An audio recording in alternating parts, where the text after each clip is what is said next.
Hello learners, welcome to my YouTube channel BTech byte. तो आज का जो हमारा टॉपिक है वो एफआईआर लीनियर फेज रियलाइजेशन। अब ये क्या होता है वो समझो।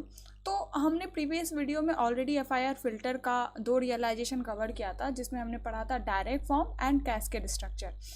आज का जो हमारा टॉपिक है वो है लीनियर फेज रियलाइजेशन। तो ये भी बाकी रियलाइजेशन की तरह ये भी एक तरीके का टेक्निक है, ये भी एक तरीके का डिजिटल फिल्टर है जो लीनियर फेज रिस्पॉन्स को एग्जिबिट करता है। मतलब ये कि जो हमारा आउटपुट पे हमारा फ्रीक्वेंसी रिस्पॉन्स आ रहा है वो किसके प्रोपोर्शनल होगा, तो इनपुट पे हमारे फ्रीक्वेंसी सिग्नल के। मतलब हमारा जो इनपुट पे फ्रीक्वेंसी सिग्नल मतलब आ रहा है वो डायरेक्टली प्रोपोर्शनल होगा हमारे किसके, आउटपुट पे हमारे फेज रिस्पॉन्स के। देखो कैसे समझो। हमारा यहाँ से इनपुट आया, यहाँ पर हमारा क्या है फिल्टर है, और यहाँ से हमारा क्या जनरेट हुआ, हमारा आउटपुट। तो यहाँ से जो हमारा एनालॉग सिग्नल आ रहा है तो फिल्टर में वो क्या आता है, नंबर ऑफ सैंपल्स में ब्रेक डाउन होते हैं। ठीक है। फेज रिस्पॉन्स हमारा कैसा होगा वो डिपेंड करता है हमारा फिल्टर का अरेंजमेंट क्या है, फिल्टर के अंदर हमारा सिस्टम का अरेंजमेंट क्या है, नंबर ऑफ ब्लॉक एलिमेंट्स पे डिपेंड करता है हमारा फेज रिस्पॉन्स। लेकिन एफआईआर लीनियर फेज रियलाइजेशन में अगर हम एनालॉग सिग्नल को फिल्टर में डालते हैं तो मान लो कि अगर हमारा जो फिल्टर है वो हर एक फ्रीक्वेंसी सिग्नल पे, हर एक फ्रीक्वेंसी कंपोनेंट पे 30 डिग्री का फेज शिफ्ट कर रहा है, तो जो हमारा यहाँ पर आउटपुट जनरेट होगा, मतलब जो हमारा फ्रीक्वेंसी रिस्पॉन्स जनरेट होगा उसका हर एक फ्रीक्वेंसी 30 डिग्री फेज शिफ्ट के साथ आएगा। मतलब हमारा all over the phase response हमारा फेज शिफ्ट क्या रहेगा, कांस्टेंट रहेगा। ये होता है हमारा एफआईआर लीनियर फेज का कंसेप्ट। देखो इनफाइनाइट आईआईआर में ऐसा कंसेप्ट नहीं होता, वो डिपेंड करता है कि फेज रिस्पॉन्स में हमारा जो फेज शिफ्ट हो रहा है वो कितने डिले एलिमेंट के साथ आ रहा है या फिर कितने कोफिशिएंट्स मल्टीप्लाई हो रहे हैं, उन पे डिपेंड होता है। लेकिन हम अपने एफआईआर में लीनियर फेज रियलाइजेशन क्रिएट कर सकते हैं with the help of linear phase FIR filter. तो यह एक तरीके का क्या है, डिजिटल फिल्टर है जो लीनियर फेज रिस्पॉन्स को एग्जिबिट करता है। मतलब इन लीनियर फेज फिल्टर जितनी भी फ्रीक्वेंसीज होंगी वो सेम अमाउंट का फेज शिफ्ट डेवलप करेगी, सेम अमाउंट का फेज शिफ्ट एक्सपीरियंस करेगी अपने आउटपुट पे। ओके। तो मैंने अभी आपको बताया था कि हमारा अगर मान लो 100 एट जेड पे हमारा जो सिग्नल आ रहा है, ठीक है, हमारा सिग्नल आ रहा है, तो मान लो कि अगर 100 एच जेड पे हमारा जो सिग्नल में शिफ्टिंग हो रही है, जो फ्रीक्वेंसी कंपोनेंट में शिफ्ट हो रहा है वो क्या हो रहा है, 30 का हो रहा है, 30 डिग्री का हो रहा है। ठीक है। तो हमारा आउटपुट पे क्या मिलेगा, 30/100 H Z into H Z. यही हमारा क्या होगा, हमारा फेज।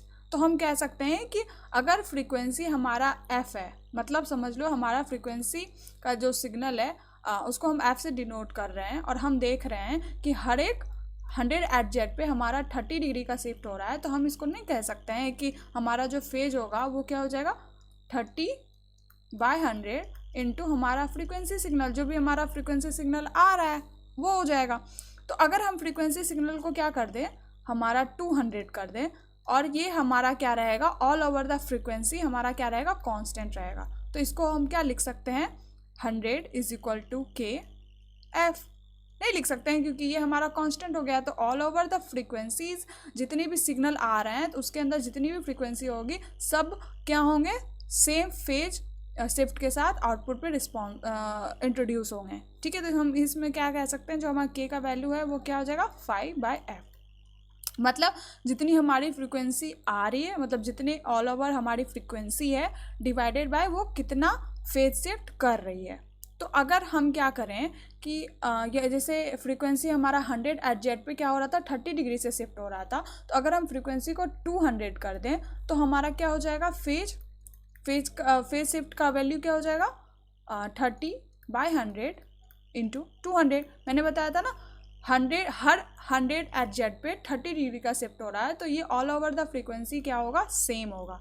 मतलब जो हमारे आउटपुट पे जो रिस्पॉन्स होंगे, जो आउटपुट पे जो हमारा फ्रीक्वेंसी कंपोनेंट बनेगा, सेम फेज शिफ्ट के साथ आउटपुट पे इंट्रोड्यूस होगा। तो हमारा वैल्यू क्या हो जाएगा, हमारा 60। अगर हमने क्या किया, फ्रीक्वेंसी बढ़ा दिया तो हमारा फेज शिफ्ट भी क्या हो गया, उसी हिसाब से बढ़ गया। तो हम कह सकते हैं कि जो हमारा आउटपुट पे फेज रिस्पॉन्स है मतलब आउटपुट पे जो हमें फेज रिस्पॉन्स मिल रहा है वो किसके प्रोपोर्शनल है, डायरेक्टली प्रोपोर्शनल है हमारे इनपुट फ्रीक्वेंसी के। ये हमारा एक कॉन्सेप्ट आ गया, ठीक है। तो यही चीज़ें यहाँ पर लागू होता है, उसको अच्छे से समझो, ठीक है। तो लीनियर फेज FIR फिल्टर एक तरीके का क्या है, डिजिटल फिल्टर है जो लीनियर फेज रिस्पॉन्स को एग्जिबिट करता है। इन लीनियर फेज सारे फ्रीक्वेंसी क्या होंगे, same amount of phase shift के आएंगे। तो इस वजह से हम कह सकते हैं जो हमारा फेज शिफ्ट होगा वो किसके बराबर होगा, K इंटू एफ, जिसमें K हमारा क्या है, कांस्टेंट, और जितनी भी फ्रीक्वेंसी आएगी वो सेम कांस्टेंट के साथ मल्टीप्लाई होगी, सेम कांस्टेंट के साथ शिफ्ट होगी, और वो हमें क्या निकाल के देगी, आउटपुट पे हमारा फेज रिस्पॉन्स। तो ये हमारा यहाँ से एक इक्वेशन निकल गया, ठीक है। Which can be desirable in certain frequency, जैसे ऑडियो प्रोसेसिंग हो गया। देखो ऑडियो प्रोसेसिंग में क्या होता है, रिक्वायर्ड होता है कि हमारा जो फेज रिस्पॉन्स आउटपुट पे मिल रहा है वो हमारा क्या रहे, प्रिजर्व रहे, ठीक है। तो यहाँ पर हम लोग क्या यूज़ करते हैं, FIR लीनियर फेज रियलाइजेशन, जिसमें जो हमारा शिफ्टिंग होता है फ्रीक्वेंसी का वो all over the phase response same amount से होता है। मीन्स देखो जैसे अगर आप म्यूज़िक बजा रहे हो तो अगर आपको उसका बेस को इंक्रीज़ करना है तो आप क्या करोगे, यहाँ पर कुछ फ्रीक्वेंसी में शिफ्ट करोगे। तो जो फ्रीक्वेंसी अगर बेस बढ़ाने के लिए आप जिस हिसाब से आप फ्रीक्वेंसी को शिफ्ट कर रहे हो, तो जितनी भी फ्रीक्वेंसी आ रही है सारी फ्रीक्वेंसी उसी हिसाब से क्या हो जाएगी, फेज शिफ्ट के साथ हमें आउटपुट पे देखने को मिलेगी। मतलब आपने क्या किया, बेस बढ़ाने वाला जो फ्रीक्वेंसी था, आपको मतलब था कि आप जो टोन लेके आ रहे हो, ठीक है, आपका मन था कि हम उसका बेस बढ़ाना है, तो आप क्या करोगे, सर्टेन फ्रीक्वेंसी को कुछ फेज शिफ्ट से क्या करोगे, डिले कराओगे या कुछ फेज शिफ्ट ऐड करोगे, यही तो करोगे ना। तो लीनियर फेज क्या कहता है कि जब आप किसी भी पर्टिकुलर फ्रीक्वेंसी को शिफ्ट करते हो तो आपका जितनी भी फ्रीक्वेंसी होता है वो सेम अमाउंट से क्या हो जाता है, शिफ्ट हो जाता है। तो इस वजह से हमें क्या मिलता है, हमारा sort of proportional, directly proportional relationship मिलता है output of the phase response और इनपुट फ्रीक्वेंसी सिग्नल में, ठीक है। तो इससे क्या होता है कि जो हमारा डिस्टॉर्शन है वो आपको मिनिमाइज होता है, डिस्टॉर्शन आपका मिनिमाइज होता है, और आपका जो डिज़ायर फ्रीक्वेंसी है वो आपको आउटपुट पे देखने को मिलता है। तो where preserving the phase relationship, मैंने बताया ना कि हमें अगर फेज रिलेशनशिप को प्रिजर्व करना है अमॉन्ग डिफरेंट फ्रीक्वेंसी कंपोनेंट, तो वहाँ हम क्या यूज़ करेंगे, FIR लीनियर फेज रियलाइजेशन, जो कि ऑडियो प्रोसेसिंग वगैरह जैसे डिवाइस हैं उनमें क्या होते हैं, इंपॉर्टेंट होते हैं। तो जो इम्पल्स रिस्पॉन्स है हमारा लीनियर फेज फिल्टर का वो क्या होना चाहिए, सिमेट्रिक होना चाहिए। अब देखो लीनियर फेज का कंसेप्ट क्या है कि अगर आपको लीनियर फेज रिस्पॉन्स या लीनियर फेज रियलाइजेशन बनाना है तो जो इम्पल्स रिस्पॉन्स आएगा लीनियर फेज FIR फिल्टर का वो क्या होंगे, कोफिशिएंट, मतलब सिमेट्रिक होंगे। मीन्स इम्पल्स रिस्पॉन्स हमारा क्या होता है, कोफिशिएंट्स होते हैं, कोफिशिएंट्स होते हैं ना, HN, ये हमारा क्या है, HN कह लो या फिर A0, A1, A2, जो कहना है कह लो, जो कोफिशिएंट्स होते हैं वही हमारे क्या होते हैं, इम्पल्स रिस्पॉन्स होंगे, ठीक है। तो जो हमारा HN का वैल्यू क्या होना चाहिए, वो सिमेट्रिक होना चाहिए, मतलब जो कोफिशिएंट होगा फिल्टर का वो सिमेट्रिकली अरेंज होगा अराउंड द सेंटर टेप। अब देखो समझो, अगर मान लो कि हमारा फिल्टर का ऑर्डर 6 है, n = 6, तो अगर इसका हम फ्रीक्वेंसी रिस्पॉन्स रिप्रेजेंट करें तो क्या हो जाएगा, मैंने बताया था FIR फिल्टर में क्या होता है, K = 0 से m-1 तक। तो हमारा जो लेंथ होगा फिल्टर का वो कहाँ तक जाएगा, 5 तक, मतलब 0 से 5, 0, 1, 2, 3, 4 एंड 5 हो गया ये हमारा। अब जो हमारा क्या कह रहा है कि सिमेट्रिकल होगा, तो ये हमारा क्या हो गया, 5। तो सिमेट्रिक होने के लिए आपका जो कंडीशन होता है वो ये होता है, देखो symmetry property, by symmetry property HN =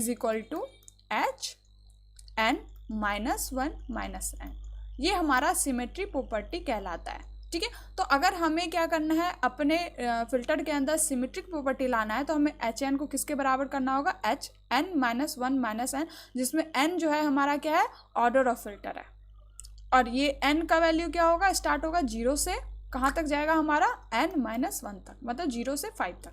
तो हम इस इक्वेशन से हम क्या बना सकते हैं कि हमारा H0 = क्या हो जाएगा, एच, एन का वैल्यू हमारा क्या है 6 माइनस 1, एन का वैल्यू हमने क्या लिया है पहला 0। तो हम इससे क्या बना सकते हैं कि जो हमारा H0 है वो किसके बराबर है H5 के।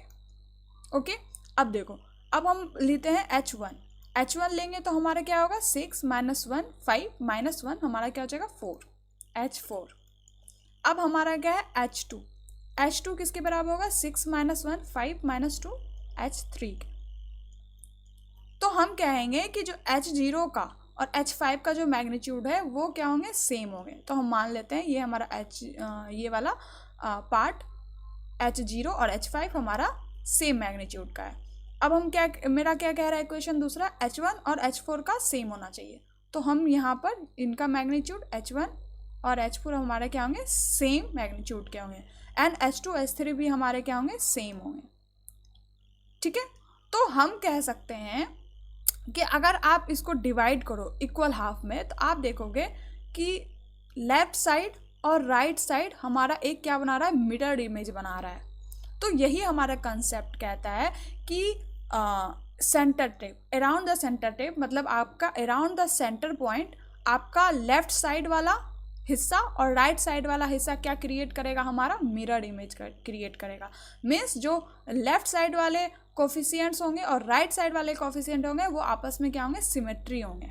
तो इसको हम लोग कह सकते हैं कि स्टार्टिंग से मिड पॉइंट तक जितने कोफिशिएंट्स हैं और एंड से मिड पॉइंट तक जो कोफिशिएंट्स हैं वो क्या हैं इक्वल है। H0 is equal to H5, H1 equal to H4, H2 equal to H3। ये ही लीनियर फेज का प्रॉपर्टी है कि लीनियर फेज बनाने के लिए हमें क्या करना होगा सिमेट्री प्रॉपर्टी उसमें लगानी होगी, जिसमें हमारे जो कोफिशिएंट्स होंगे वो किस में आएंगे पेयर्स में आएंगे और वो सेम अमाउंट ऑफ एम्पलीट्यूड को वो एक्सपीरियंस करेंगे। Okay, linear phase, in a linear phase filter जो amount of phase shift applied to all frequency is proportional to the frequency itself. अभी मैंने बताया था जो अमाउंट होगा फेज शिफ्ट का वो हर एक फ्रीक्वेंसी में क्या होगा सेम अमाउंट का अप्लाइड होगा और वो डायरेक्टली प्रोपोर्शनल हमारा फ्रीक्वेंसी इटसेल्फ क्या होगा। अभी मैंने बताया था ना फाई इज इक्वल टू क्या होगा K इंटू एफ, मतलब जो फ्रीक्वेंसी आ रही है आपकी उसमें सेम अमाउंट के फेज शिफ्ट होंगे। इस वजह से जो हमारा आउटपुट पे जो फेज रिस्पॉन्स होगा वो क्या होगा डायरेक्टली प्रोपोर्शनल होगा फ्रीक्वेंसी के, मतलब जितनी भी फ्रीक्वेंसी आ रही जितनी भी फ्रीक्वेंसी कंपोनेंट बन रहे हैं वो क्या होंगे सेम अमाउंट का फेज शिफ्ट से आपको आउटपुट पे देखने को मिलेगा। अगर हमने फ्रीक्वेंसी बढ़ा दी तो हमारा फेज रिस्पॉन्स भी उसी हिसाब से बढ़ेगा, मतलब लीनियरली बढ़ेगा। ठीक है, तो सम सॉर्ट ऑफ इनके बीच में क्या रिलेशन है linear relationship. This means low frequency component हो या चाहे हाई फ्रीक्वेंसी कंपोनेंट हो सारे सेम अमाउंट ऑफ डिले और एडवांस को एक्सपीरियंस करेंगे। मतलब देखो एक फ्रीक्वेंसी के अंदर जरूरी नहीं है आपका कि सारे फ्रीक्वेंसी कंपोनेंट एक ही अमाउंट के हो, कुछ हाई फ्रीक्वेंसी भी होंगे कुछ लो फ्रीक्वेंसी भी होंगे। तो लेकिन जितनी भी फ्रीक्वेंसी हो चाहे हाई हो चाहे लो हो वो सारे सेम अमाउंट ऑफ डिले को वो एक्सपीरियंस करेंगे। मतलब जो आपको आउटपुट पे जो रिस्पॉन्स मिलेगा चाहे हाई फ्रीक्वेंसी के केस में चाहे लो फ्रीक्वेंसी के केस में सबका जो फेज शिफ्ट होगा वो क्या होगा सेम होगा। ठीक है, अब है हमारा symmetry in time for a linear phase FIR filter. जो इम्पल्स रिस्पॉन्स मतलब जो शेप है फिल्टर का वो क्या होंगे सिमेट्रिकल होंगे। If we are to plot the impulse response it would be the same when mirror around its mid point. अभी मैंने बताया था कि हमारा सेंटर के अराउंड क्या बनेगा जो कोफिशिएंट्स बनेंगे राइट साइड और लेफ्ट साइड के वो क्या होंगे आपस में सिमेट्रिकल होंगे, मतलब वो some sort of mirror image को फॉर्म करेंगे अराउंड इट्स मिड पॉइंट। अब मिड पॉइंट कैसे निकलेगा वो भी मैं अभी बताऊंगी, जब मैं डेरिवेशन करूंगी ना तो आपको समझाऊंगी। ठीक है, अब है वाई लीनियर फेज। तो linear phase filter are often desirable in application like audio processing. In this application it is important to preserve timing relationship between different parts of a signal. देखो हमारा जब सिग्नल आता है तो वो टूटता है डिफरेंट फ्रीक्वेंसी कंपोनेंट्स में, तो हम चाहते हैं उनके बीच में टाइमिंग का जो रिलेशनशिप है वो क्या हो प्रिजर्व है, चाहे हाई फ्रीक्वेंसी हो चाहे लो फ्रीक्वेंसी कंपोनेंट हो। तो हम वहाँ पर क्या इंट्रोड्यूस करते हैं linear phase. Means same amount का डिले आप हाई फ्रीक्वेंसी कंपोनेंट में भी और लो फ्रीक्वेंसी कंपोनेंट में भी अप्लाई करते हो by the help of filter. तो आपको वहाँ पर एक some sort of timing relationship मतलब तो वहाँ आपको सम सॉर्ट ऑफ क्या देखने को मिलेगा जो टाइमिंग रिलेशनशिप है सारे कंपोनेंट के बीच में वो क्या है प्रिजर्व है। Okay, means if all frequency experience the same delay, the shape of the signal remain intact as it passes through the filter. देखो, अगर जितनी भी फ्रीक्वेंसी आपको सेम डिले के साथ एक्सपीरियंस हो रही है, तो अगर सिग्नल को आप फिल्टर से पास करो तो जो सिग्नल का इंटीग्रिटी है, ओरिजिनल सिग्नल का इंटीग्रिटी, वो क्या रहती है, मेंटेन रहती है, डिस्टॉर्शन नहीं आ पाता. ओके, जैसे आप एग्जांपल ले लो, एक इमेजिन करो कि आपके पास एक म्यूजिकल सिग्नल है with different instruments playing at a various frequency. मतलब आपके पास एक म्यूजिकल सिग्नल है जो डिफरेंट इंस्ट्रूमेंट के साथ प्ले हो रही है at various frequency. A linear phase filter would ensure that all instrument maintain their timing relationship. तो यहाँ पर क्या इंट्रोड्यूस किया जाता है, लीनियर फेज फिल्टर, जिससे ये इंश्योर किया जा सके कि जितनी भी इंस्ट्रूमेंट है उनके बीच टाइमिंग रिलेशनशिप क्या रहे, मेंटेन रहे. In other word, if one part of the music is slightly delayed, कह सकते हैं कि अगर वन पार्ट जो है म्यूजिक का वो डिलेड हो रहा है, तो जो इंटायर फ्रीक्वेंसी स्पेक्ट्रम है म्यूजिक का, वो भी सेम अमाउंट से क्या होगा, डिले होगा. अगर हम चाह रहे हैं कि हमारा ऑडियो जो सिस्टम है उसमें हमें एक प्रॉपर साउंड हमें सुनाई दे अगर उसमें ढेर सारे इंस्ट्रूमेंट अलग अलग फ्रीक्वेंसी पे वर्क कर रहे हैं और हम चाहते हैं कि हमें वो सेम टाइम पे सुनाई दे, तो हम वहाँ पर क्या लगाएंगे, हमारा लीनियर फेज रियलाइजेशन, जिसमें क्या होगा, अगर एक का बेस बढ़ेगा, मतलब एक फ्रीक्वेंसी में अगर फेज शिफ्ट होगा, तो जो पूरा म्यूजिक सिस्टम है, मतलब जो पूरा म्यूजिक है, उसके अंदर सारे फ्रीक्वेंसी स्पेक्ट्रम के अंदर सेम फेज शिफ्ट से हमें क्या करना होगा, डिले करना होगा, जिससे हमें क्या मिले, एक डिज़ायरेबल आउटपुट मिले, जिसमें हमारे सिग्नल की इंटीग्रिटी क्या रहे, मेंटेन रहे.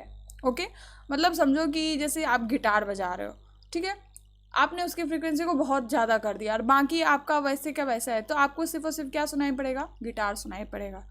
लेकिन आपको पूरा म्यूजिक अगर सुनना है तो आपको सारे फ्रीक्वेंसी को सेम डिले से क्या करना होगा, बढ़ाना पड़ेगा. अगर जितना आपने गिटार की फ्रीक्वेंसी को जितने शिफ्ट से आपने बढ़ाया, तो उसी शिफ्ट से आपको क्या करना होगा, सारे म्यूजिकल सिस्टम जितने भी इंस्ट्रूमेंट है उस हिसाब से उतने ही फेज शिफ्ट से आपको बढ़ाना होगा, जिससे आपको पूरा एक म्यूजिक सुनाई पड़ेगा इन केस सिंगल इंस्ट्रूमेंट के. ओके, तो यहाँ हमारा होता है लीनियर फेज FIR फिल्टर का रियलाइजेशन.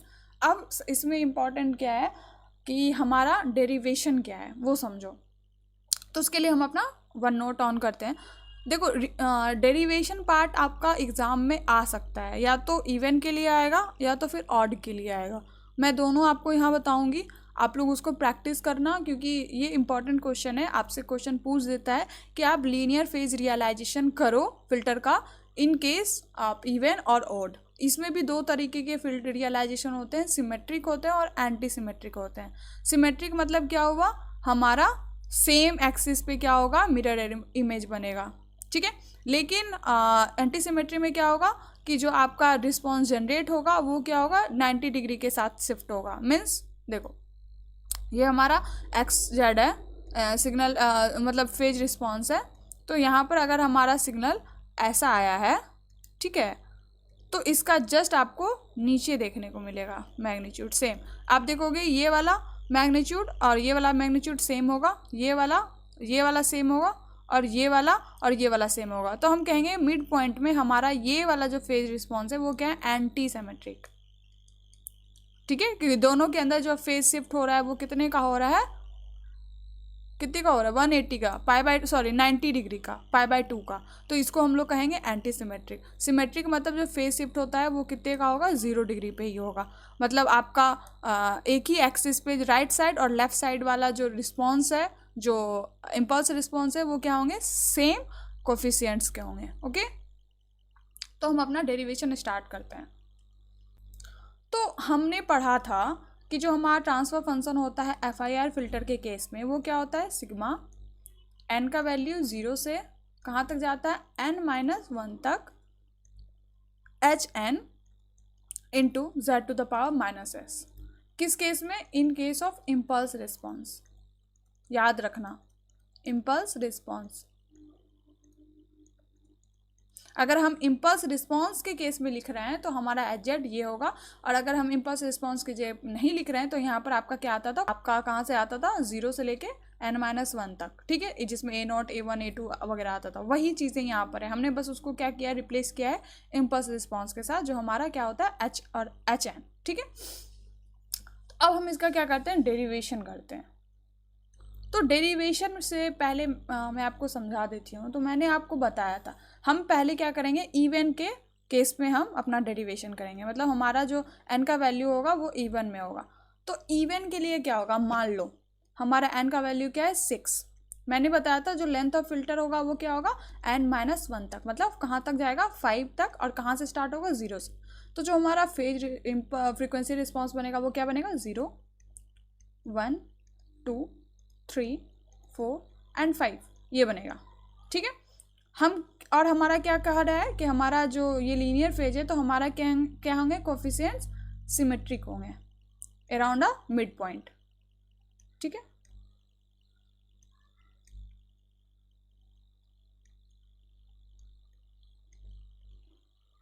तो हम कहेंगे जो H0 है वो किसके बराबर है, H5 के, H1 H4 के, H2 H3 के। तो सम सॉर्ट ऑफ अगर आप देखो तो ये हमारा क्या है, मिड पॉइंट है, मिड पॉइंट। तो आप देखोगे मिड पॉइंट के लेफ्ट साइड और राइट साइड हमारा क्या बन रहा है, एक मिरर इमेज बन रहा है, ठीक है। हमें क्या निकालना है, ये पॉइंट निकालना है। यहाँ पर हमारा क्या है, n = 0, यहाँ पर हमारा क्या है, n = n-1, जिसमें n हमारा क्या है 6 -1 हमारा क्या है यहाँ पर n-1 का वैल्यू। हमें क्या निकालना है ये। तो अगर हमारा लेंथ ऑफ फिल्टर n-1 का है तो हमने कहेंगे कि उसका मिड पॉइंट n-1/2 का हो जाएगा, n-1/2। तो ये हमारा क्या हो गया, n-1/2 वाला पॉइंट। अब हमें इसके पीछे एक वैल्यू चाहिए और इसके आगे का एक वैल्यू चाहिए, मतलब हमारा ये 2 वाला पॉइंट और हमारा 3 वाला अगर पॉइंट का पे हमारा वैल्यू चाहिए तो हमें क्या करना होगा, n-1/2 से 2 में हम क्या कर देंगे, -½ कर देंगे, क्योंकि 2 और 3 हमारा क्या है, टोटल 1 यूनिट है, और हमारा 2 और 3 के मिड में हमारा क्या हो रहा है, सेक्शन बन रहा है। तो यहाँ से यहाँ वाला पार्ट क्या हो जाएगा, हाफ, इधर वाला पार्ट भी क्या हो जाएगा, हाफ। तो अगर n-1/2 ये वाला पॉइंट है तो उसमें हाफ अगर माइनस करेंगे तो ये वाला वैल्यू निकल जाएगा। तो हम कहेंगे इसका जो वैल्यू होगा वो क्या होगा, n-1/2 -1/2। तो अगर इसको हम सिंप्लीफाई करें तो हमारा वैल्यू क्या आएगा, n/2 -1। और हमें अगर इधर वाला वैल्यू चाहिए तो हम इसमें क्या कर देंगे, प्लस कर देंगे। तो हमारा जो वैल्यू होगा वो क्या आ जाएगा, n/2, मतलब n-1/2 में अगर आप +1/2 करो तो हमारा वैल्यू क्या हो जाएगा, इसको आप तोड़ के लिख सकते हो ना, n/2 -1/2 +1/2, जिसमें ये दोनों कट गया n/2। तो हमारा ये क्या हो गया, n/2। और हमारा n का वैल्यू क्या था, 6, तो 6/2 करोगे तो क्या आ जाएगा हमारा 3। इसमें अगर n का वैल्यू 6 डालो तो 2 3 6, यहाँ 3 -1 ये आ गया हमारा 2। तो ये हमें सेटिस्फाई हो गया।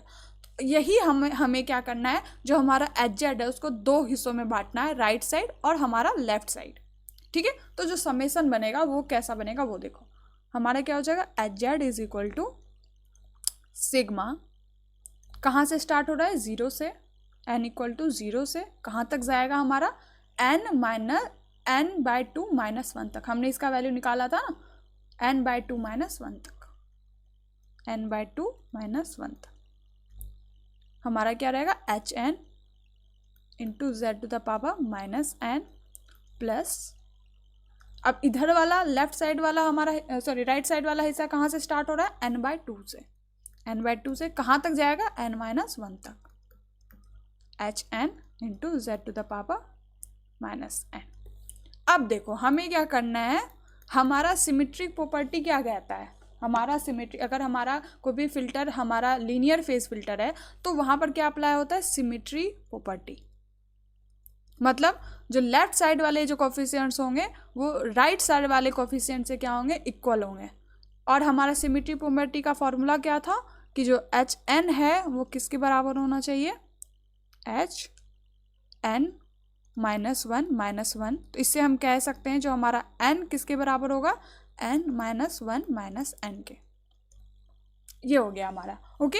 तो हमारा एच जेड कैसे निकलेगा, n इज इक्वल टू 0 से हमारा n/2 - 1, ये हमारा ऐसा का वैसा ही रहेगा। हम क्या करेंगे, अपना जो लेफ्ट वाला पोर्शन है इसमें हम क्या करेंगे, n का वैल्यू जो है वो n-1 - n डालेंगे। यहाँ पर आप देख रहे हो कि n/2 हमारा क्या है, n का वैल्यू क्या है, n/2। हमें अपना क्या बनाना है, न्यू n बनाना है, न्यू समेशन बनाना है। तो हम क्या करेंगे, न्यू समेशन के लिए हमारा पहला जो है n/2 n का वैल्यू, तो यहाँ पर क्या डाल देंगे, n/2। मीन्स जो हमारा n न्यू बनेगा वो क्या बनेगा, n का वैल्यू क्या था हमारा, n का वैल्यू हमारा n ही रहेगा, n-1 हमारा ओल्ड n क्या है, n/2। तो हम उसमें अपना ये वाला वैल्यू डाल देंगे। तो अगर हम ये वाला वैल्यू डालेंगे तो जो हमारा वैल्यू आएगा वो क्या होगा, 2n - 1 - n/2, n/2 - 1 हमारा वैल्यू आ गया n/2। इस 2n यहाँ क्या होगा, n/2 - 1/2, सॉरी यहाँ पर होगा हमारा 2। तो हम कह सकते हैं ना कि n/2 - 1 हो जाएगा। ओके, तो हमारा जो यहाँ समीशन होगा n न्यू वाला वो क्या हो जाएगा, n/2 - 1। और फिर से अगर हम n का वैल्यू इस वाले में पुट करेंगे, हमारा मतलब n न्यू में n-1 - n, जिसमें n का वैल्यू हम n-1 अगर पुट करेंगे तो हमारा n न्यू का वैल्यू क्या आ जाएगा, 0। सॉरी, n न्यू का वैल्यू हमारा क्या आ जाएगा, 0। ठीक है, hn into Z to the power n का वैल्यू हमने क्या कर दिया है, ये बना दिया है, न्यू वाला बना दिया है। तो हमारा यहाँ क्या आ जाएगा, n-1 - n। ओके, अब देखो इसको हम लोग क्या करेंगे, फर्दर फैक्टराइज अगर करेंगे।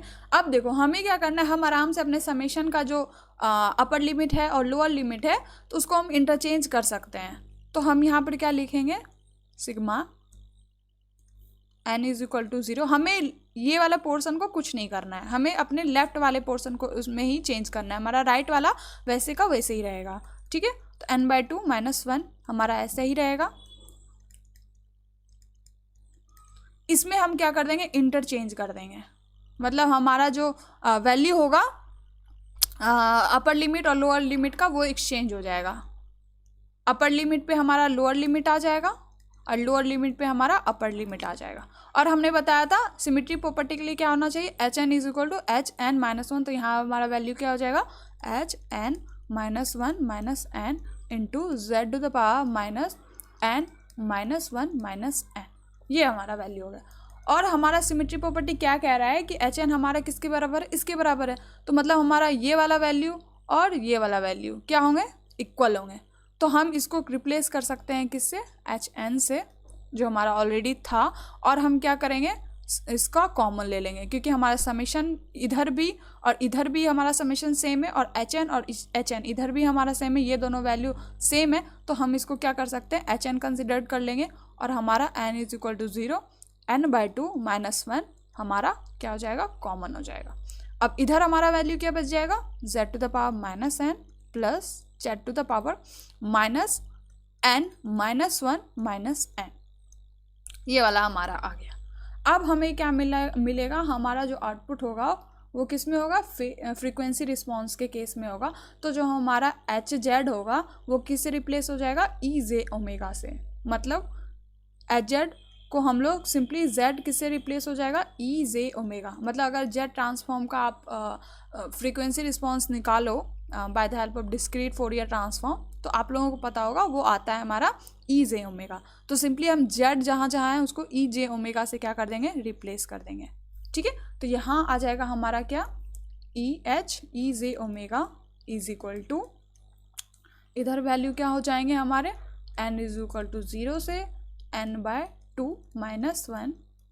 hn हमारा वैसा ही रहेगा, इसको भी आपको कुछ नहीं करना है। और z को हम रिप्लेस कर देंगे किससे, j-ω से। तो j-ω हमारा हो जाएगा और हमारा ये -n, तो -e to the power -j-ω-n हो जाएगा। इधर हमारा क्या हो जाएगा, e - j-ω इंटू n -1 और माइनस, हमारा ये आ जाएगा। ठीक है, अब इसको हमें क्या करना है, फर्दर फैक्टराइज करना है, क्योंकि हमें हमारा क्या निकालना है, हमारा फेज रिस्पॉन्स निकालना है, जो किस में होगा, हमारे कॉम्प्लेक्स वैल्यू में होगा, मतलब e to the power i के फॉर्म में होगा। तो तो हमें वो निकालने के लिए देखो क्या करेंगे हम लोग, यहाँ पर क्या है ई माइनस जे ओमेगा एन, तो इसको हम कह सकते हैं e minus J omega n into E to the power zero, क्योंकि किसी भी वेरिएबल का अगर पावर ज़ीरो है तो वो क्या कंसिडर किया जाता है, 1 कंसिडर किया जाता है। और ये ज़ीरो कैसे आएगा वो देखो बताते हैं। सिग्मा यहाँ हो जाएगा हमारा n इज इक्वल टू 0 से n/2 माइनस 1, ये हमारा हो जाएगा एच एन, और यहाँ हमारा हो जाएगा e to the power minus J omega n into, इसको हम लोग क्या बना सकते हैं, e to the power minus J omega N minus 1/2 into E to the power j omega N minus 1/2। हम इसको ऐसा लिख सकते हैं। तो ये दोनों हमारा क्या हो जाएगा, ई टू द पावर 0, और ई टू द पावर 0 क्या होता है 1। तो हम इसको हम लोग इस तरीके से ब्रेक डाउन कर सकते हैं। अब देखो इसके बाद हमें क्या करना है वो देखो, हमें इसको भी ब्रेक डाउन करना है। तो इसको हम लोग कैसे ब्रेक डाउन करेंगे, इसमें हम लोग लिखेंगे e to the power minus J omega N minus 1 को हम लोग एक जगह कर लेंगे into E to the power, यहाँ पर आ जाएगा प्लस जे ओमेगा एन। अब देखो अब क्या होगा हमारा सिग्मा, यहाँ तक हमने कर लिया। अब देखो अब हमारा जो ये वाला पोर्शन है इसको हमें क्या करना है, फैक्टराइज करना है। अब कैसे करेंगे वो देखो, तो सिग्मा यहाँ क्या हो जाएगा, n इज इक्वल टू 0 से n/2 माइनस 1 एच एन, यहाँ हमारा क्या हो जाएगा e to the power minus J omega n into e minus J omega N minus 1/2 into E to the power j omega N minus 1/2 plus, इसको हम लोग क्या लिख सकते हैं, किस फॉर्म में लिख सकते हैं वो देखो। तो हम इसको सिंपली लिख सकते हैं e to the power minus J omega N minus 1/2 into E to the power minus J omega N minus 1/2। अगर आप इसको मल्टीप्लाई करो तो हमारा वैल्यू क्या आएगा, e to the power minus 2 j omega N minus 1/2, और ये 2 कट जाएगा तो हमारा क्या आ जाएगा e to the power minus J omega N minus 1। Okay, और इधर हमारा क्या था e to the power j omega n. अब हम लोग क्या करेंगे, इसमें जो कॉमन टर्म है उसे हमें लाना है। तो वो कैसे लाएंगे वो देखो। तो आप देखोगे कि ये वाला जो टर्म है और हमारा क्या है ये वाला टर्म, ये दोनों हमारे क्या है कॉमन है। ठीक है, तो इसको हम लोग क्या करेंगे बाहर निकाल लेंगे। तो हमारा जो बनेगा इक्वेशन वो बनेगा n इज इक्वल टू 0 से n/2 माइनस 1 एच एन, और हमने क्या किया ये दोनों टर्म को बाहर निकाल लिया। तो बन गया हमारा e to the power minus J omega N minus 1/2, ये हो गया। और हमारा इधर वैल्यू कौन सा रह गया, e to the power minus J omega n into E to the power j omega, ये वाला value n minus 1/2 plus e to the power minus J omega N minus 1/2 into E to the power j omega N.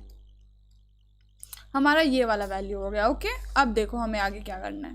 देखो ये जो multiplication में है इसको हम क्या कर सकते हैं, सॉल्व कर सकते हैं। तो अगर इनको सॉल्व करेंगे तो हमारा वैल्यू क्या आएगा, n इज इक्वल टू 0 से n/2 minus 1 H N into E to the power minus J omega N minus 1/2, ये हमारा क्या हो जाएगा e to the power minus J omega, common ले लेंगे तो हमारा यहाँ वैल्यू क्या हो जाएगा, अगर हमने माइनस कॉमन ले लिया तो इधर हमारा वैल्यू क्या आ जाएगा, नहीं इधर एक काम करते हैं हम लोग प्लस जे ओमेगा कॉमन लेते हैं। ओके, तो ई टू द पावर अगर हम जे ओमेगा कॉमन लेते हैं तो हमारा वैल्यू क्या हो जाएगा n माइनस 1/2 माइनस एन, ये वाला माइनस एन, ये वाला हमारा वैल्यू आ जाएगा।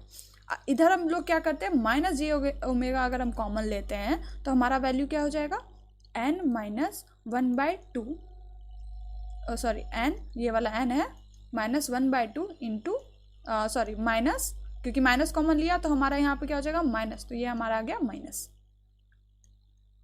ओके, अब देखो, अब हमें इसको क्या करना है, फर्दर सॉल्व करना है। तो हमारा जो वैल्यू आएगा वो क्या आएगा, n is equal to 0 n/2 -1 h n into E to the power j omega n -1 minus J omega है, ठीक है, n-1/2।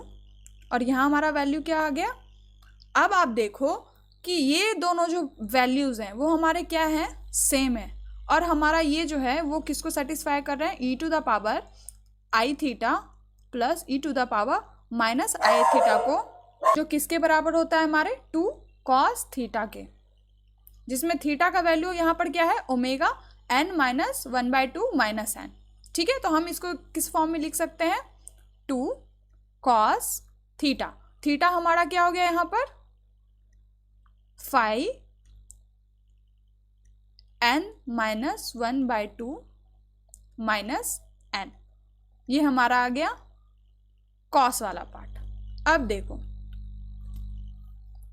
हम सिंपली क्या कर सकते हैं, ये वाला जो कंपोनेंट है आई वाला ई वाला, इसको हम लोग क्या कर सकते हैं, इधर भेज सकते हैं। क्यों, क्योंकि ये क्या है, हमारा कांस्टेंट टर्म है।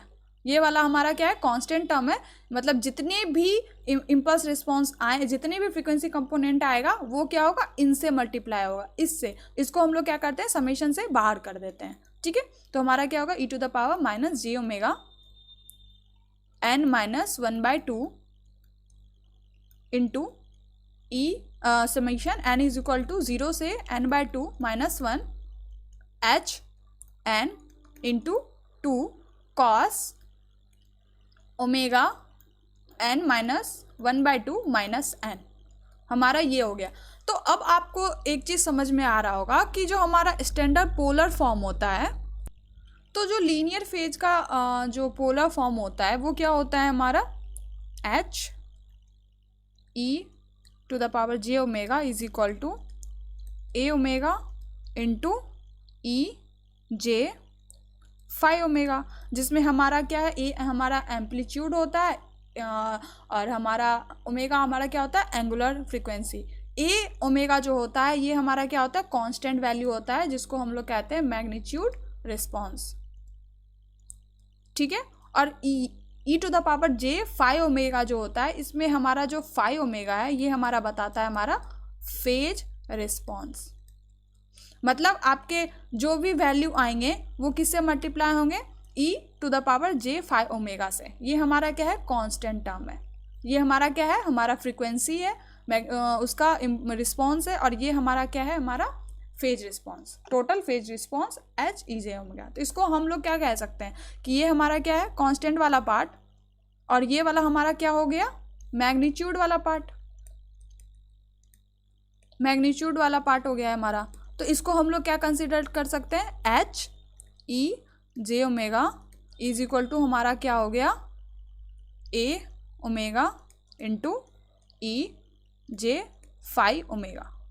हमारा ये हो गया, जिसमें हमारा 5 ओमेगा किसके बराबर है, ओमेगा n -1/2, जो हमारा बताएगा हमारा फेज रिस्पॉन्स। और ए ओमेगा हमारा क्या है, ये वाला पार्ट। तो हम कहेंगे कि जो हमारा मैग्नीट्यूड रिस्पॉन्स हुआ ए ओमेगा, वो हमारा क्या हो गया, sigma n is equal to 0 n/2 -1 से h n into 2 cos omega n -1/2 minus n। ठीक है, तो हम कह सकते हैं कि जो हमारा ये वाला जो इक्वेशन है वो किसको सेटिस्फाई कर रहा है, हमारे इस फॉर्म को सेटिस्फाई कर रहा है। तो यहाँ से हम अपना क्या निकाल लेंगे, हमारा फेज रिस्पॉन्स। तो फेज रिस्पॉन्स क्या है, 5 ओमेगा इज इक्वल टू हमारा क्या दिखा रहा है, ओमेगा इंटू n -1/2। अब देखो यहाँ पर आप देख रहे हो कि ये हमारा क्या है, फ्रीक्वेंसी है, एंगुलर फ्रीक्वेंसी है। ठीक है, और ये वाला पार्ट हमारा क्या है, क्योंकि n -1/2 है, ये हमारा क्या हो गया है, कांस्टेंट वाला पार्ट। ठीक है, माइनस ओमेगा है, ठीक है, कांस्टेंट वाला पार्ट हो गया हमारा ये। तो अगर हमारा कोई भी फ्रीक्वेंसी कोई भी कांस्टेंट वाले पार्ट से मल्टीप्लाई हो रहा है और हमारा जो फेज रिस्पॉन्स आ रहा है, तो वो किसको सेटिस्फाई करेगा, हमारे लीनियर फेज रिस्पॉन्स को। यही तो हमने पढ़ा था ना, कि हम देख रहे हैं कि जो हमारा यहाँ पर क्या हो रहा है कि जो हमारा फेज रिस्पॉन्स है वो डायरेक्टली प्रोपोर्शनल है हमारे किसके, फ्रीक्वेंसी के। क्योंकि ये हम देख रहे हैं कि हमारा जो फ्रीक्वेंसी है वो किसी कांस्टेंट से मल्टीप्लाई हो रहा है और हमारा फेज रिस्पॉन्स जनरेट कर रहा है, जो हमारा किसके प्रोपोर्शनल होगा, डायरेक्टली प्रोपोर्शनल होगा हमारे इनपुट सिग्नल के फ्रीक्वेंसी के। तो हम कह सकते हैं कि यहाँ पर हमारा प्रूव हो गया कि हमारा जो फिल्टर है वो क्या है, लीनियर फेज रिस्पॉन्स फिल्टर, क्योंकि हमें ये क्या क्रिएट करके दे रहा है, हमारा लीनियर प्रोपोर्शनैलिटी। ठीक है, तो हमने यहाँ पर क्या कर लिया, अपना वो कंप्लीट कर लिया। तो हम कहेंगे कि यहाँ पर जो कांस्टेंट वाला टर्म है, यही तो हमारा क्या होता था ना, फाई होता था ना, फाई। तो यहाँ पर हमारा वैल्यू क्या है, n-1/2। तो हम कहेंगे कि जो भी फ्रीक्वेंसी आएगी, जितनी भी फ्रीक्वेंसी आएगी वो n-1/2 से क्या होगी, फेज शिफ्ट करेगी। जितनी भी फ्रीक्वेंसी होगी वो n-1/2 के साथ फेज शिफ्ट करेगी। ओके, तो आई होप आप लोगों को ये चीज़ें क्लियर रहा हो। इसके बाद आता है हमारा n is equal to odd के लिए। तो मैंने n इज इक्वल टू आपको इवन के लिए ऑलरेडी बता दिया है। यही सेम कंसेप्ट हमारा क्या लगेगा, n/ऑड के लिए भी, लेकिन वहाँ पर एक क्या है डिफरेंस, वो मैं आपको बता देती हूँ, बाकी आप लोग उसको कैलकुलेट करना खुद से। ठीक है, बाकी प्रोसेस आपका यही रहेगा। तो हम मान लेते हैं हमारा अब n इज इक्वल टू क्या है, 7 है। ये हमारा क्या हो गया, ऑड वैल्यू के लिए। तो जो हमारा जनरेट होगा वो कहाँ तक होगा, लेंथ ऑफ फिल्टर हमारा कहाँ से जनरेट होगा, 0 से n-1 मतलब 6 तक जाएगा। 0 1 2 3 4 5 एंड 6। 0 1 2 3 4 5 एंड 6। ओके, हमारा ये बन गया लेंथ ऑफ फिल्टर। मैंने बताया था हमारा जो सिमेट्री होगा वो कैसा होगा, h0 is equal to h6, h1 हमारे किसके बराबर होगा, h5 के, h2 किसके बराबर होगा, h4 के, और ये हमारा कहीं पर आ गया h3। तो अब आप देखोगे जो ये h3 वाला पॉइंट है उसके राइट साइड और लेफ्ट साइड हमारा क्या क्रिएट हो रहा है, मिरर इमेज क्रिएट हो रहा है। तो यहाँ से हम अपना वैल्यू कैसे निकालेंगे वो देखो।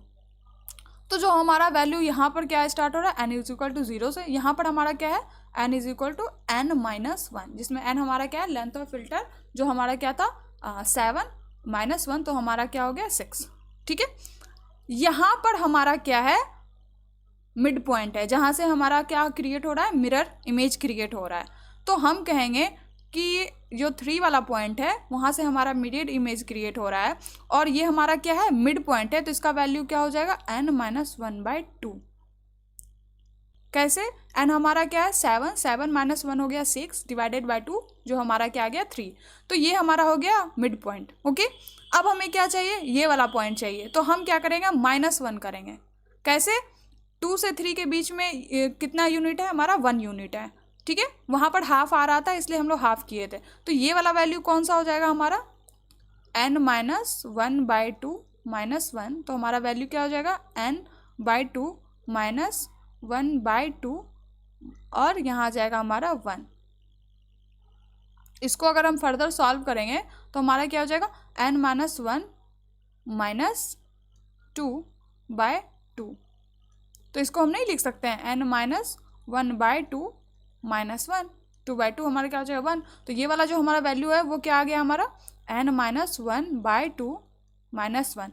ये लिखो, चाहे आप n-3/2 जो लिखना है आप लिख सकते हो। ठीक है, बट ये कन्वेंशन थोड़ा सा सही रहता है, क्योंकि हमें लास्ट में हमारा n-1/2 का वैल्यू निकालना होता है, तो इस वजह से हम इसको इस फॉर्म में लिखते हैं। तो अगर यहाँ पर आप 7 लिखो, 7 - 1 क्या हो जाएगा 6, यहाँ हो जाएगा 3, 3 - 1 हमारा 2। ओके, अब इधर हमारा क्या हो जाएगा, +1 ऐड हो जाएगा, n-1/2 +1। तो जो हमारा समेशन बनेगा वो कहाँ से बनेगा वो देखो। तो जो हमारा टोटल समेशन होगा वो होगा hz is equal to summation, पहले कहाँ से स्टार्ट हो रहा है, 0 से 2 तक। तो n इज इक्वल टू 0 से कहाँ तक जा रहा है हमारा, 2 का कौन सा वैल्यू है, n-1/2 -1, यहाँ तक जाएगा। ठीक है, hn इंटू z⁻⁻n प्लस, अब ये वाला हमारा क्या है, एक टर्म है बीच में, जो हमारा क्या बन रहा है, मिड टर्म बन रहा है। तो ये वहाँ पर हमारा मिड टर्म में कोई भी वैल्यू नहीं था, कोई भी उसमें फ्रीक्वेंसी कंपोनेंट नहीं थे, लेकिन यहाँ पर हमारा एक फ्रीक्वेंसी कंपोनेंट है, हमारे मिड पॉइंट पे एक फ्रीक्वेंसी कंपोनेंट है, तो ये हमारा एक्स्ट्रा ऐड होगा। तो इसको हम लोग क्या लिखेंगे, क्योंकि यहाँ पर कोई भी एक्स्ट्रा एलिमेंट नहीं है, यहाँ पर सिर्फ और सिर्फ एक ही फ्रीक्वेंसी कंपोनेंट है, तो इसको हम लोग समेशन में नहीं लिखेंगे, इसको हम लोग डायरेक्ट लिखेंगे एच। एन का वैल्यू हमारा क्या है यहाँ पर, N minus 1/2 into Z to the power minus, तो इसको अभी हम लोग इसको एन ही रहने देते हैं। ओके, अब उसके बाद हमारा जो समेशन तीसरा स्टार्ट होगा वो कहाँ से स्टार्ट हो रहा है, 4 वाले वैल्यू से। तो जो समेशन होगा वो कहाँ, और 4 वाला वैल्यू हमारा क्या है, एन माइनस 1/2 प्लस 1 से 0 तक, एन माइनस 1 तक, H N into Z to the power minus N, ये वाला हमारा वैल्यू हो गया। अब देखो यहाँ पर मैं एक चीज़ समझा देती हूँ आपको, वो समझो। इसमें हमारे क्या है, 3 टर्म है, एक हमारा लेफ्ट साइड राइट साइड, एक हमारा लेफ्ट साइड और एक हमारा है मिड पॉइंट। ठीक है, तो इसको हमेशा हमें अलग रखना है और इन दोनों पे हमारा सेम कैलकुलेशन होगा जैसे हमने किया। तो हमने क्या लिखना है इसको, H Z is equal to, ये हमने क्या इधर लिया है, तो इधर हो जाएगा हमारा एच एन माइनस 1/2, और यहाँ पर हमारा एन का वैल्यू क्या था, एन माइनस 1/2, हम इसको रिप्लेस कर देंगे और हमारा जेड जो होगा ई जे ओमेगा से रिप्लेस हो जाएगा, बताया था ना, ई जे ओमेगा, यहाँ हो जाएगा हमारा एन माइनस 1/2। ओके, अब हमारा इधर आ जाएगा समीशन, एक जगह हम लोग कर लेंगे। समीशन हमारा क्या हो जाएगा, एन इज इक्वल टू 0 से N minus 1/2 minus 1 H N into Z to the power minus N plus sigma N is equal to, कहाँ से स्टार्ट हो रहा है हमारा, एन माइनस 1/2 प्लस 1 से कहाँ तक जा रहा है हमारा, एन माइनस 1 तक। Okay, H N into Z to the power minus N. अब देखो यहाँ पर कंसेप्ट क्या है कि हमें क्या बनाना है, अपना फिल्टर को लीनियर फेज बनाना है। तो मतलब हमारा एच एन किसके बराबर होगा, एन माइनस 1 माइनस एन। तो हम क्या करेंगे, एच एन को रिप्लेस करेंगे किससे, हम हमेशा किस पे करेंगे, राइट साइड वैसा ही रहेगा हमारा, लेफ्ट साइड में हमारा एच एन किसके बराबर हो जाएगा, H N minus 1 minus N, और एन को हम लोग रिप्लेस कर देंगे एन माइनस 1। तो अब जो हमारा न्यू अपर लिमिट और न्यू लोअर लिमिट बनेगा उसमें हमें एन का वैल्यू क्या डालना है, एन माइनस 1/2 और ये। ठीक है, जब आप ये वाला वैल्यू डालोगे तो ये आपका क्या सेटिस्फाई करेगा, बता देते हैं।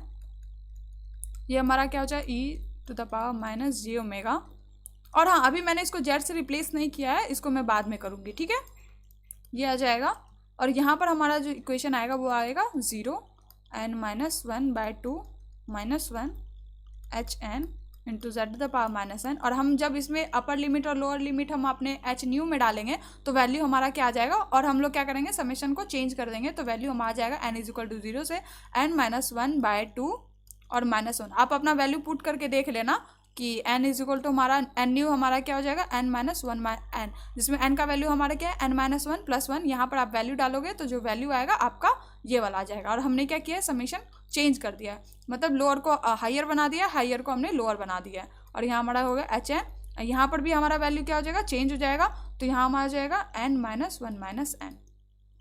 ओके, अब हमारा क्या होगा, H Z is equal to H N minus 1/2 into E to the power minus J omega N minus 1/2, और ये इधर क्या हो जाएगा, हम लोग क्या करेंगे, समेशन कॉमन ले लेंगे, तो N is equal to 0 N minus 1/2 minus 1, हमारा क्या हो जाएगा, एच एन कॉमन आ जाएगा क्योंकि हमने एच एन को यहाँ रिप्लेस किया था, और एच एन किसके बराबर होगा, H N N minus 1 minus N से। ठीक है, तो हमने कॉमन ले लिया, तो यहाँ जो वैल्यू आएगा वो क्या होगा, Z to the power minus N plus Z to the power minus N minus 1 minus N, ये हमारा वैल्यू हो गया। अब आप लोगों को पता होगा कि इसके आगे का हमारा कैलकुलेशन क्या आने वाला है। ठीक है, तो हम इसको कैसे कैलकुलेट करेंगे, जैसा हमने ऊपर कैलकुलेट किया था वही यहाँ पर भी हमारा कैलकुलेशन में आएगा। तो हम इसको क्या करेंगे, डायरेक्ट हम इसका, मैं आपको आंसर लिखती हूँ, जो हमारा वैल्यू आएगा वो क्या आएगा, आप लोग इसको आगे सिंप्लीफाई करना। सिंप्लीफाई वैसा ही होगा, बस आपको इसको कुछ नहीं करना है, ये वाला पार्ट को, कि इसमें कुछ भी नहीं है, इसमें जेड का पार्ट आपको क्या करना है, ई जे ओमेगा से रिप्लेस कर देना है। और जेड का पार्ट जब आप रिप्लेस करोगे और जब आप फैक्टराइज करोगे तो जो वैल्यू आपका लास्ट में आएगा वो क्या आएगा, एच ई जे ओमेगा, क्योंकि जेड को हमने ई जे ओमेगा से रिप्लेस किया। पहले हम क्या करते हैं, ई जे ओमेगा को हम इधर कॉमन ले लेते हैं, तो यहाँ हो जाएगा ई जे ओमेगा एन माइनस 1/2, और जो हमारा कांस्टेंट वाला पार्ट है उसको हम क्या कर देते हैं, अंदर भेज देते हैं। तो यहाँ पर हमारा क्या हो जाएगा, H N minus 1/,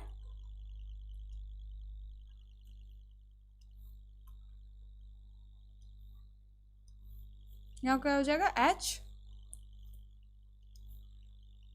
N minus 1/2 plus summation हमारा क्या हो जाएगा, H N is equal to 0 से N minus 1/2 minus 1 into 2 H N cos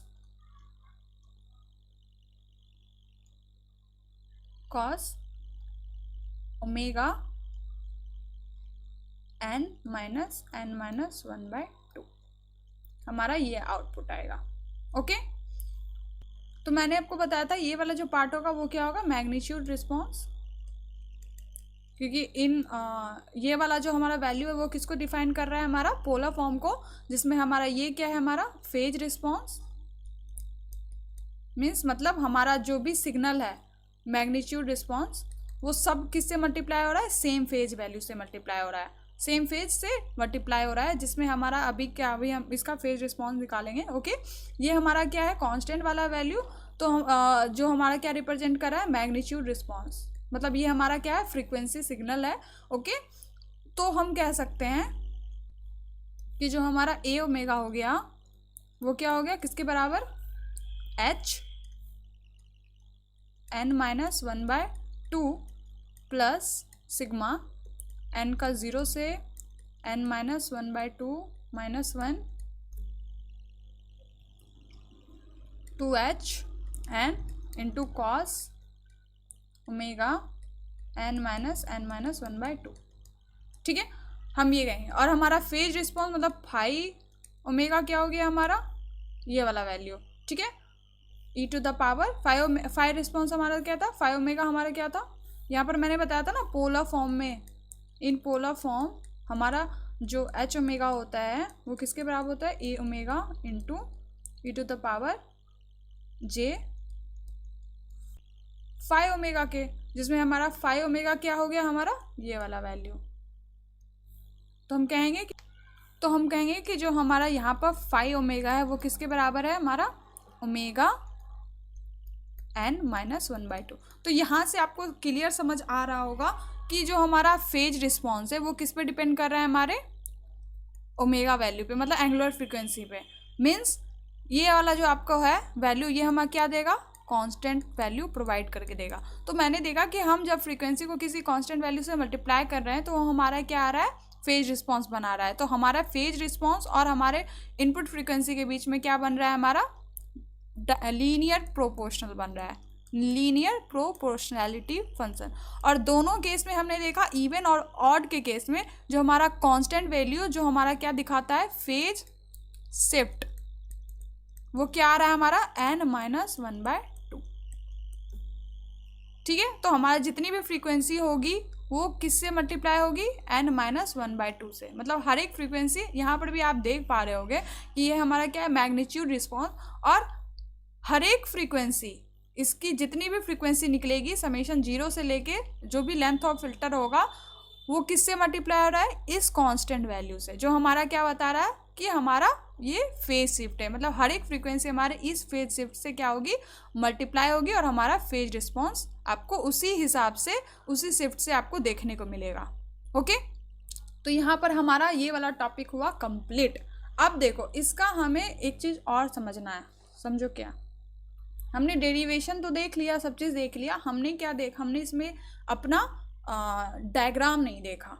तो हमने क्या देखा था, हमारा सिमेट्री प्रॉपर्टी में H0 इज इक्वल टू क्या था, अगर हम n इज इक्वल टू मान लेते हैं कि हमारा n का वैल्यू हमारा 6 है, तो 0 से कहाँ तक जाएगा हमारा 5 तक जाएगा। तो H0 क्या था हमारा H5 के बराबर, H1 H4 के बराबर, H2 हमारा किसके बराबर था H3 के। तो ये वाला जब कंडीशन सेटिस्फाई हो रहा है तो जो हमारा सिग्नल बनेगा वो कैसा बनेगा वो देखो यहाँ तक हमने कर लिया। अब हमें क्या करना है, अपना सिस्टम बनाना है, मतलब हम अपना स्ट्रक्चर बनाएंगे। तो कैसे बनाएंगे वो समझो। तो हमें पता है कि हमारा जो ट्रांसफर फंक्शन HZ होता है वो किसके बराबर होता है, FIR फिल्टर के केस में sigma k is equal to 0 से n-1 HN into Z to the power minus k। ठीक है, तो इससे अगर हम अपना इक्वेशन निकालें तो क्या निकलेगा हमारा, H0 plus H1 into Z to the power -1। और हम क्या करते हैं, n का वैल्यू ले लेते हैं 6 इवन के केस में। ठीक है, तो हमारा जो k का वैल्यू होगा वो 0 से कहाँ तक जाएगा, n-1 मतलब 0 से 5 तक। ठीक है, तो जो हमारा इक्वेशन बनेगा वो क्या बनेगा, H0 H1 Z to the power -1 plus H2 into Z to the power -2 plus H3 into Z to the power -3 plus H4 into Z to the power -4 plus H5 Z to the power -5। हमारा ये equation निकल गया। और हमने symmetry property से क्या पढ़ा था, H0 किसके बराबर होगा, 5 के, H1 H4 के, H2 H3 के। तो यहाँ हम लोग क्या करेंगे कि जो हमारा H5 H4 और H3 है उसको हम लोग रिप्लेस कर देंगे H2 H1 और H0 से। तो जो हमारा इक्वेशन बनेगा वो कैसा बनेगा, H0 plus H1 into Z to the power -1 plus H2 into Z to the power -3। H3 किससे रिप्लेस हो जाएगा हमारे, H2 से। तो यहाँ हो जाएगा H2 into Z to the power -3 plus H4 किससे रिप्लेस होगा, H1 से into Z to the power -4 और H5 किससे होगा, H0 से, तो Z -1। अब हम क्या करेंगे, इसमें कॉमन टर्म एक जगह कर लेंगे, कॉमन ले लेंगे। ठीक है, तो H0 कॉमन लेंगे तो हमारा क्या आएगा, 1 plus Z to the power -5। H1 अगर हम कॉमन लेंगे तो वैल्यू आएगा हमारा Z to the power -1 plus Z to the power -4। और अगर H2 कॉमन लेंगे तो हमारा वैल्यू क्या आएगा, H to the power -2 plus Z to the power -3। तो अब यहाँ पर देखो हमारा कितना डिले एलिमेंट है, 1 2 3 4 5 है। तो अब समझो कैसे हम बनाएंगे। देखो अब हम क्या बनाना है, हमारा स्ट्रक्चर। तो समझो यहाँ पर हमें क्या करना है, जो हमारे डिले एलिमेंट है कितने, 5। तो मतलब हमारे फिल्टर में कितने डिले एलिमेंट होंगे, 5। और हम जब डिले एलिमेंट को लिखेंगे ना तो पेयर में लिखेंगे। ठीक है, कैसे वो देखो, हमें 5 बनाना है, 1 2 3 4 और 5, क्योंकि ये इसका पेयर नहीं है तो हम इस तरीके से बनाएंगे। और सब क्या होंगे, कनेक्टेड होंगे आपस में। Z to the power -1 Z to the power -1 Z to the power -1 Z to the power -1 Z to the power -1 हो गया। ठीक है, ये हमारा कौन सा वैल्यू है, 1 वाला, ये 2 3 ये 4 और ये 5। ठीक है, ये समझ लो। अब देखो हमें क्या करना है वो समझो। ये हमारा क्या है, Z टू द पावर -1 है, ये Z टू द पावर -2 है, ये हमारा क्या है, Z टू द पावर -3, ये Z टू द पावर -4, ये Z to the power okay. अब देखो हमारा इक्वेशन क्या कह रहा है, यहाँ से हमारा क्या आया, XZ। तो जो हमारा H0 कॉफिशिएंट है वो क्या हो रहा है, किससे शेयर हो रहा है, एक हमारे 1 कॉफिशिएंट से, मतलब Z टू द पावर 0 से, मतलब कोई भी डिले एलिमेंट नहीं है, वो डायरेक्ट 1 से मल्टीप्लाई हो रहा है। और दूसरा हमारा Z टू द पावर -5 से। मीन्स हमारा जो यहाँ से समीशन बनेगा वो कैसा बनेगा, यहाँ से आया, क्योंकि हमारा क्या है, कोई भी डिले एलिमेंट नहीं है, तो हमारा यहाँ से एक वैल्यू आया, यहाँ से सिग्नल आया। और हमारा ये कौन सा वाला है, Z टू द पावर -5, तो ये हमारा यहाँ से शेयर हुआ। ठीक है, और हमारा क्या जनरेट हुआ, हमारा एक सिग्नल। ठीक है, और ये किससे मल्टीप्लाई हो रहा है, हमारे H0 से। ओके, मतलब जो पहला इनपुट सिग्नल है वो डायरेक्ट हमारा आ रहा है, और दूसरा हमारा क्या आ रहा है, Z टू द पावर -5 से। ये दोनों हमारे सेम कॉफिशिएंट को शेयर कर रहे हैं। तो हमारा यहाँ से इस तरीके से सर्किट बना। अब दूसरा हमारा क्या है, H1, वो क्या आ रहा है, एक डिले के साथ आ रहा है। तो एक डिले हमारा कहाँ है, यहाँ पर है। ठीक है, हमने यहाँ पर सिग्नल भेजा, एक डिले लगाया, तो यहाँ पर जो वैल्यू आया वो क्या है, Z टू द पावर -1। ठीक है, तो z टू द पावर यहाँ से हमारा 1 आया, और हमारा क्या है z टू द पावर -4, कहाँ है ये वाला डिले हमारा है z टू द पावर -4, तो यहाँ से हमारा है z टू द पावर -4। ये दोनों शेयर करेगा कौन से कोफिशिएंट, h1। ओके, अब देखो, अब हमारा क्या है h2, और हमारा क्या है अब है h2 जो किसको शेयर कर रहा है, z टू द पावर -2 को और z टू द पावर -3 को। आप समझो यहाँ से हमारा क्या निकला, हमारा z टू द पावर -3, यहाँ से क्या निकला हमारा z टू द पावर -2, और ये हमारा क्या है z टू द पावर -3 जो कहाँ ये निकल रहा है, इधर से निकल रहा है। ठीक है, यहाँ तक आया z टू द पावर -2, और इधर से क्या आया हमारा z टू द पावर -3, तो यहाँ से हमारा क्या हो गया, सिग्नल शेयर हो गया, जो किससे मल्टीप्लाई हो रहे हैं, हमारे h2 से। अब देखो सारे सिग्नल क्या होंगे, एक एडर पे ऐड होंगे, और हमें हमारा क्या मिलेगा, हमारा yz। तो ये रहा हमारा क्या बना, लीनियर फेज रियलाइजेशन का स्ट्रक्चर। यहाँ पर हमने सबसे इम्पॉर्टेंट क्या काम किया वो देखो, कि हमने अपने कोफिशिएंट को शेयर कर दिया है। शेयर करने से क्या हो गया कि हमने अपने मल्टीप्लायर को अपने स्ट्रक्चर में क्या कर लिया है, रिड्यूस कर लिया है।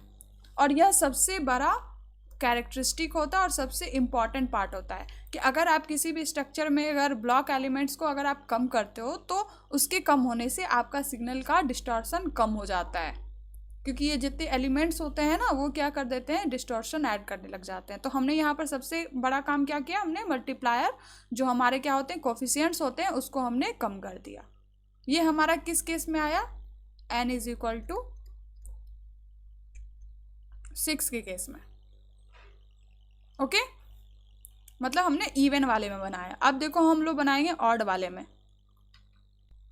अब हमें क्या निकालना है, हम बनाते हैं ऑड के केस में। तो जो हमारा वैल्यू होगा, जो लेंथ ऑफ फिल्टर होगा वो कहाँ से होगा, 0 से लेके हमारा 6 तक होगा, 0 1 2 3 4 5 6। तो जो हमारा वैल्यू आएगा वो क्या आएगा, h0 plus h1 into z to the power -1 plus h2 into z to the power -2 plus h3 into z to the power -3 plus h4 into z to the power -4 plus h5 z to the power -5, और हमारा क्या हो जाएगा h6 z to the power -6। ये हो गया। और हमने सिमेट्री प्रॉपर्टी से क्या पढ़ा था कि ये वाले कोफिशिएंट्स और ये वाले कोफिशिएंट सेम होंगे, ये वाले ये सेम होंगे, ये वाले और ये सेम होंगे, और इसके अराउंड हमारा क्या बनेगा, मिरर इमेज बनेगा S3 के अराउंड। ओके, तो अब देखो हमारा क्या हो रहा है सिस्टम, हम क्या करेंगे, अपने कोफिशिएंट को रिप्लेस करेंगे। ठीक है, तो जब हम कोफिशिएंट को अगर हम रिप्लेस करेंगे तो हम इसको क्या करते हैं, डायरेक्ट लिखते हैं। तो हमारा h0 क्या हो जाएगा, 1 प्लस क्या हो जाएगा, z to the power -6, h1 क्या हो जाएगा हमारा, z to the power -1 plus z to the power -5, h2 हमारा क्या हो जाएगा, z टू द पावर -2, और किससे शेयर होगा, h4 से z टू द पावर -4, और हमारा यहाँ हो गया h3 जिसके अराउंड हमारा क्या हो रहा है, मिरर इमेज बन रहा है। अब देखो हमने यहाँ तक बना लिया, अब हमें अपना स्ट्रक्चर बनाना है। तो इसमें कितने डिले एलिमेंट है वो देखो 6 है, तो हम लोग अपना क्या बना लेंगे, 6 बना लेंगे। ठीक है, मैंने बताया था पेड़ में बनाना है, बना लिया।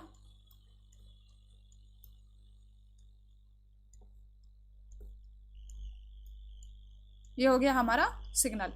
यहाँ हम z to the power -1 z to the power -1 z to the power -1 z to the power -1 z to the power -1 z to the power -1, यहाँ से आउटपुट हमारा क्या है, z टू द पावर -1, यहाँ पर z टू द पावर -2, यहाँ पर आया हमारा z टू द पावर -3, फिर यहाँ मल्टीप्लाई हुआ तो यहाँ हमारा z टू द पावर -4, यहाँ आया z टू द पावर -5, यहाँ से हमारा जनरेट हुआ z टू द पावर -6। ठीक है, अब देखो हमारा सिग्नल आया यहाँ से एग्जैक्ट। पहला क्या हो रहा है, जो कोफिशिएंट h0 है वो डायरेक्ट हमारे इनपुट सिग्नल से मल्टीप्लाई हो रहा है, यहाँ पर हमारा कोई भी डिले नहीं है। तो हम यहाँ से क्या करेंगे, हम अपना एक सिग्नल निकाल देंगे, और दूसरा हमारा किससे शेयर हो रहा है, z टू द पावर -6 से, जो हमारा क्या है, ये वाला वैल्यू। तो यहाँ पर हमारा एडेड हो जाएगा, और ये किसको शेयर कर रहा है, हमारे 0 को। ओके, अब देखो, अब हमारा H1 किसको शेयर करा है, z⁻1 जो यहाँ से आएगा, और हमारा z⁻5 जो हमारा यहाँ से आएगा, और ये किससे शेयर हो रहे हैं, मतलब मल्टीप्लाई हो रहे हैं H1 से। अब हमारा क्या है H2 किससे हो रहा है, z⁻2 जो यहाँ से आएगा, और ये हमारा क्या है z⁻4 जो हमारा यहाँ से आएगा, ये हो गया। और ये किससे मल्टीप्लाई हो रहा है हमारा H2 से, ठीक है।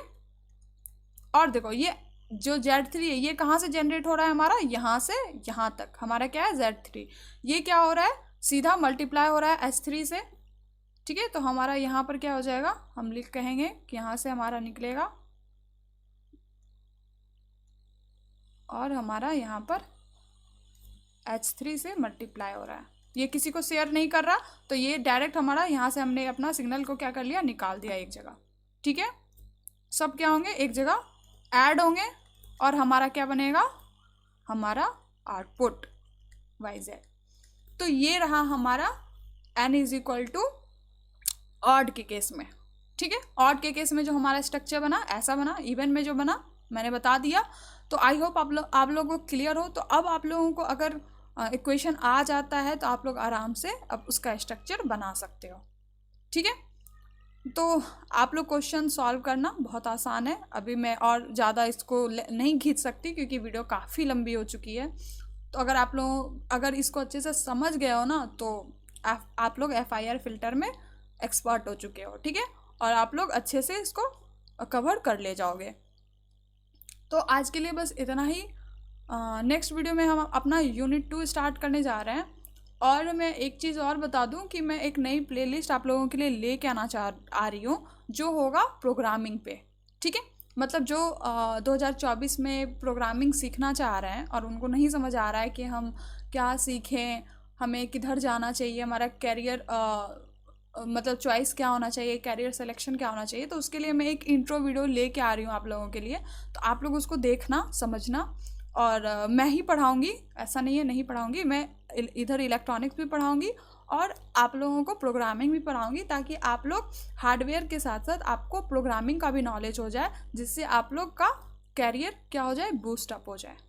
और आपको कौन सा प्रोग्रामिंग पढ़ना चाहिए, किस फील्ड में जाना चाहिए, वो भी मैं बताऊँगी, ठीक है। तो आज के लिए बस इतना ही रखते हैं। अगर वीडियो अच्छी लगे तो लाइक, शेयर एंड सब्सक्राइब। बाकी मिलते हैं नेक्स्ट वीडियो में, तब तक के लिए स्टे ट्यून, बाय।